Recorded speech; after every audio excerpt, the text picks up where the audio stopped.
కాబట్టి ఆ విషయంలో నీ బుద్ధి యందు వైక్లభ్యం కలిగితే శాస్త్రం తెలుసుకున్న పెద్దలను అడుగు తప్ప.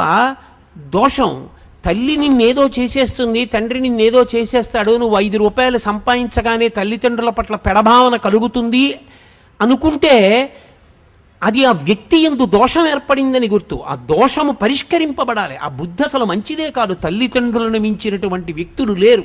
అందుకే శంకర భగవత్పాదులు ఆ మాట అన్నారు, పూజ్యోస్తు గురువు. తండ్రి ఎవరో తెలుసా? తనంత తాను గురువు. గురువు అన్న మాటకు అర్థం ఏంటో తెలుసా? బరువు అని.